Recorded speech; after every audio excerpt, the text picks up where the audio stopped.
Hello, नमस्ते बच्चों। आज हम हिंदी में पाठ 9 सच्ची सहायता पढ़ेंगे। पहले ऊपर वाले कठिन शब्द पढ़ेंगे, फिर पूरा पाठ पढ़कर फिर उसका अभ्यास कार्य भी करेंगे। सच्ची सहायता।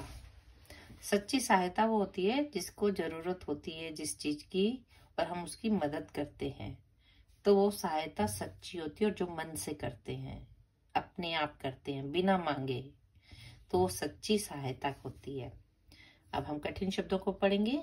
आवश्यकता, आवश्यकता जरूरत।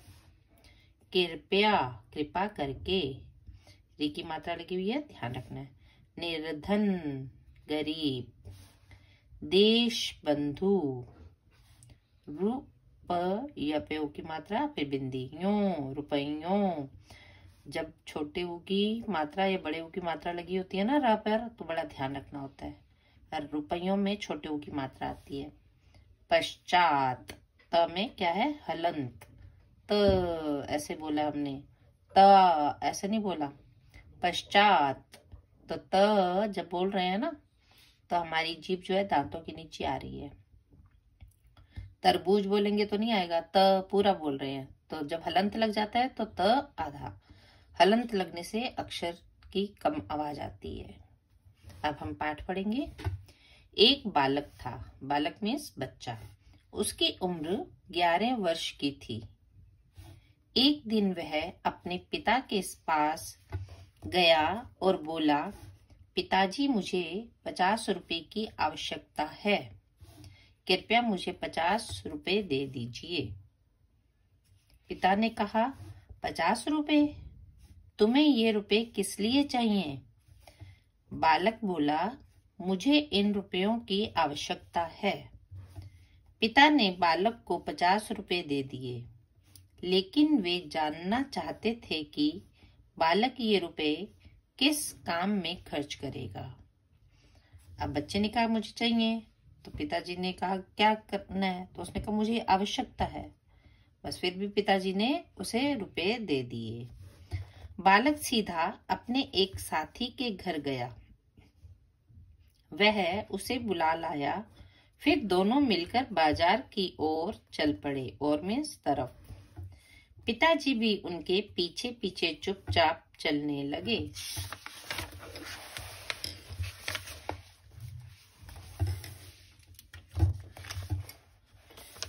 बाजार पहुंचकर वे दोनों पुस्तकों की एक दुकान पर जाकर रुक गए।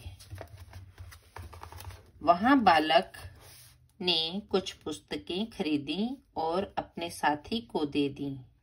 पुस्तकें खरीदने के पश्चात दोनों साथी अपने अपने घर के लिए चल पड़े। पिताजी यह सब कुछ समझ गए। उन्होंने जान लिया कि उनके बेटे ने अपने किसी निर्धन साथी की सहायता की है। सहायता का अर्थ होता है मदद। पिताजी ने बालक को अपने पास बुलाया। वे प्यार से बोले, तुमने आज बहुत ही अच्छा कार्य किया है। कार्य मीन्स काम। साथियों की सहायता करना बहुत अच्छी बात है। मैंने यह जान लिया है कि तुमने इन रुपयों से अपने किसी निर्धन साथी को पुस्तकें खरीद कर दी हैं। क्योंकि पिताजी पीछे पीछे गए थे ना, देख रहे थे। वह अपने पहले साथी को बुलाकर लाया और बाजार गया, फिर वहां से पुस्तकें खरीद कर उसे दे दी। बच्चों, क्या तुम जानते हो यह बालक कौन था? इस बालक का नाम था चित्तरंजन दास। बड़ा नाम है, ध्यान से पढ़िए, चित्तरंजन दास। बड़े होकर चित्तरंजन दास ने देश की बहुत सेवा की। लोग इन्हें देश बंधु चित्तरंजन दास के नाम से पुकारने लगे। बहुत सारे महापुरुष ऐसे हुए हमारे देश में, लाला लाजपत राय, तो ऐसे ही चित्तरंजन दास। तो उन्हें लौह पटेल किसे माना जाता है? सरदार पटेल को, क्योंकि वो लोहे की तरह एकदम कठोर थे उनका शरीर, तो लौह पुरुष माना गया। तो ये देश की बहुत सेवा की इन्होंने, तो लोग इन्हें प्यार से देश बंधु चित्तरंजन दास के नाम से पुकारने लगे। इन्होंने देश को स्वतंत्र कराने में बहुत बड़ा योगदान दिया। तो ये पाठ हमने पढ़ लिया। आज हम इसका पूरा अभ्यास कार्य भी करेंगे, क्योंकि अभी एक पाठ और रहता है, फिर आपकी रिवीजन भी होनी है। शब्दार्थ है ये। उम्र का अर्थ होता है अवस्था या आयु। आवश्यकता, जरूरत, निर्धन, गरीब। कार्य, काम, सहायता, मदद, साथी, दोस्त या मित्र। ये आपने शब्दार्थ करने हैं। मौखिक प्रश्न नहीं करवा रही हूँ, लिखित के भी करवाऊंगी, क्योंकि सारा अभ्यास कार्य हमने करना है। ओरल वाले अपने आप करना, ठीक है। निम्नलिखित प्रश्नों के उत्तर लिखिए। बालक कितने वर्ष का था? तो क्या है इसका उत्तर? पाठ में पढ़ा आपने, बालक 11। तो ध्यान से लिखना है। 11 शब्दों में कैसे लिखते हैं? 11 वर्ष का था। इसलिए मैं ना पहले लिख देती हूँ, प्रश्न उत्तर के समय लग जाता है। बालक ने पिताजी से कितने रुपए मांगे? आप बोलिए जब तक उत्तर। आसान है। बालक ने पिताजी से 40 या 50? 50। Very good. पाठ पढ़ लिया, पता चल गया आपको। 50 रुपए मांगे।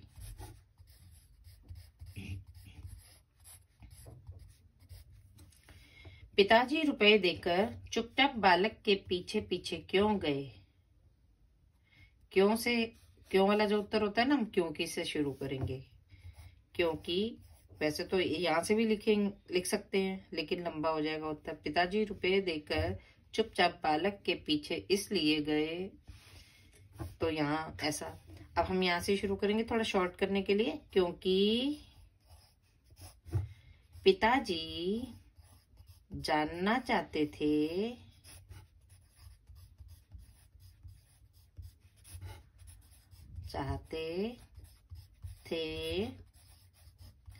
कि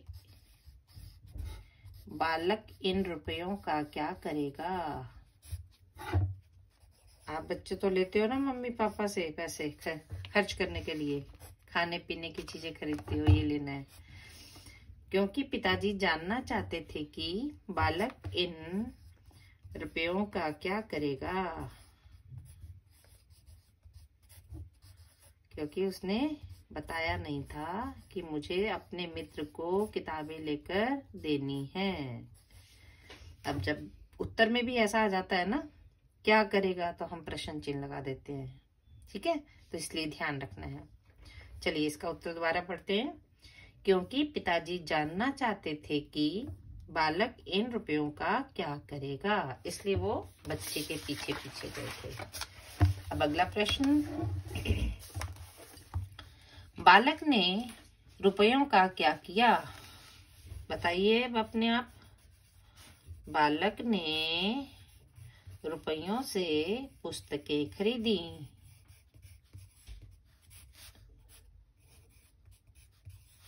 क्योंकि जब हम बाजार में जाते हैं, कोई भी सामान मुफ्त में नहीं मिलता, पैसे देने पड़ते हैं, तभी हम वो सामान खरीद सकते हैं। तो इसका उत्तर क्या है? बालक ने रुपयों से पुस्तकें खरीदी। बड़ा होकर बालक किस नाम से प्रसिद्ध हुआ? बड़ा होकर बालक, अब यहाँ से आपने पहले लिख लेना है, ठीक है। मैं नहीं लिखूंगी क्योंकि जगह नहीं होगी। बालक देशबंधु, देशबंधु अलग लिखना है। चित्तरंजन दास, चित्तरंजन दास के नाम से प्रसिद्ध हुआ।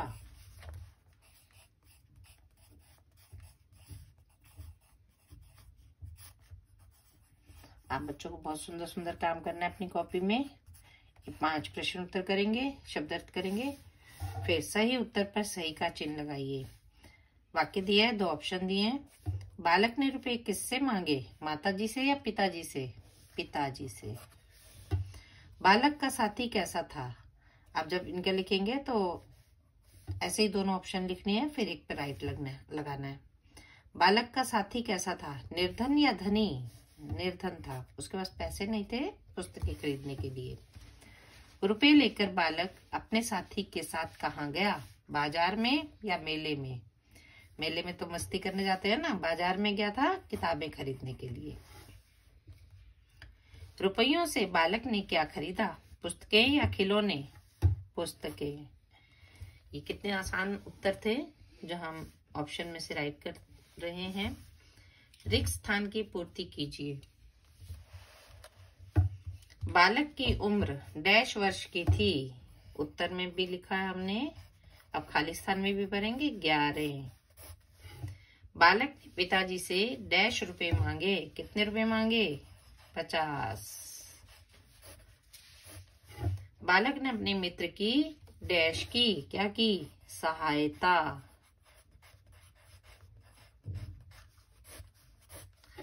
बड़ा होकर बालक डैश के नाम से प्रसिद्ध हुआ, देश बंधु चित्तरंजन दास। चित्तरंजन दास तो उसका नाम ही था, तो आगे फिर उसको क्या नाम मिला, देश बंधु।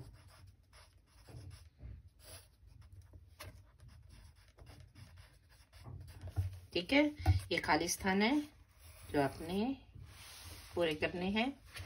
और भाषा व्याकरण का काम जो होता है बहुत ही इम्पोर्टेंट होता है, वो बहुत ध्यान से करना होता है सभी बच्चों को, क्योंकि जब हम ग्रामर में कुछ पढ़ते हैं तो वहां तो कुछ सीखते ही हैं। हर पाठ में यहाँ पर हिंदी में भाषा व्याकरण का कार्य दिया गया है। व्याकरण का अर्थ ही ग्रामर होता है, ठीक है, तो इसलिए हमें बहुत कुछ सीखना होता है इसमें से। नीचे दिए शब्दों में सार्थक, सार्थक मीन जिसका सही अर्थ हो, के सामने सही का और निरर्थक शब्दों के सामने गलत का चिन्ह लगाइए। अब यहाँ दो शब्द दिए गए हैं, रोटी वोटी। रोटी तो जो हम खाते हैं अनाज से बनती है, वोटी तो कुछ नहीं होता ना, तो रोटी ठीक है, वोटी कुछ नहीं होता, लेकिन हम ऐसे बोलते हैं रोटी वोटी कह देते हैं। दो शब्दों का प्रयोग एक साथ कर देते हैं। पानी वानी, तो पानी का सही अर्थ है, वानी का कोई अर्थ नहीं। चाय वाई, चाय का सही अर्थ, वानी का कोई नहीं। खाना वाना, खाना का सही और वाना का गलत, यानी कि इनका कोई भी अर्थ नहीं है। अब नीचे दिए गए अशुद्ध वर्तनी वाले शब्दों को शुद्ध करके लिखिए। वर्तनी का अर्थ होता है मात्रा, अशुद्ध मात्राएं लगी हुई हैं, गलत, तो हमने ठीक गिर है, गिर है। अब 11 को गहरे लिखा है, यहाँ पर हमने क्या लिखना है, ग्या रहे, ये शुद्ध है। उम्र, उम्र नहीं बोलते, क्या बोलते हैं, उम्र, माँ के पैर में र, उम्र। कार्य ऐसे नहीं लिखा जाता, क में आ की मात्रा, का य के ऊपर र, कार्य। निर्धन, निर्धन भी ऐसे नहीं लिखते, हमने कैसे लिखना है,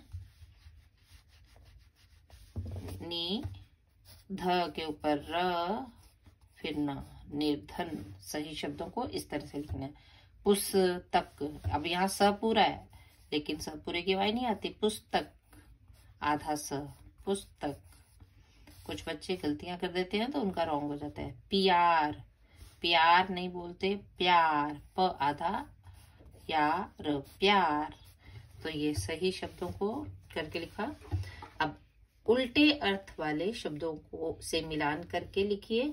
सीधा का जैसे यहाँ क्या है, उल्टा। अब यहाँ पढ़ते जाएंगे फिर उल्टा अर्थ ढूंढेंगे। आगे, आगे का क्या होता है, पीछे, तो हम इसको यहाँ मिलाएंगे पीछे के साथ। निर्धन, धनी, निर्धन का उल्टा क्या होता है, धनी। प्यार, प्यार का उल्टा होता है नफरत। डॉट्स लगी हुई है, हमें डॉट्स के साथ डॉट मिलानी है। पश्चात का अर्थ होता है, उल्टा होता है पूर्व। पश्चात मीन बाद में, पूर्व मीन्स पहले। स्वतंत्र, परतंत्र, तो यहाँ मिलाएंगे। देश, विदेश, अब विदेश को यहाँ देश से मिला लेंगे।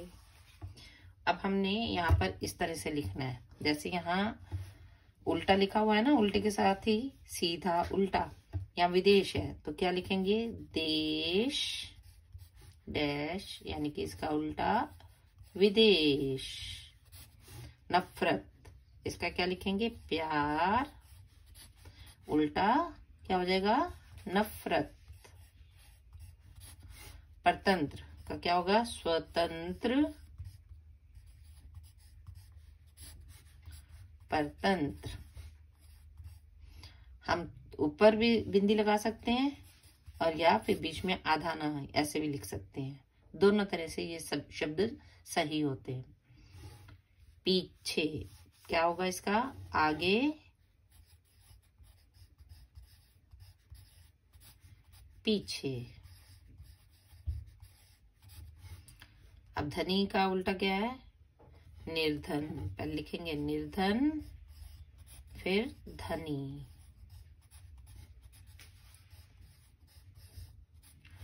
पूर्व, पश्चात, पूर्व। तो ये बच्चों आपके उल्टे शब्द थे। आपने आज पूरा अभ्यास पाठ भी पढ़ा है, पूरा अभ्यास कार्य भी किया है, क्योंकि एक पाठ आपका और भी रहता है सिलेबस में, तो वो हम नेक्स्ट पीरियड में आपको करवाएंगे। तो आप सब बच्चों ने ये पूरे पाठ को ध्यान से पढ़ना है, प्रश्न उत्तर करने हैं 1 2 3, फिर भाषा व्याकरण का 1 2 3। ठीक है, ये सारा काम सुंदर सुंदर कॉपी में कीजिए, क्योंकि आपके एग्जाम्स आने वाले हैं, इसलिए हम पूरा सिलेबस कंप्लीट करवा के आपको फिर रिवीजन भी करवाएंगे। Okay, bye.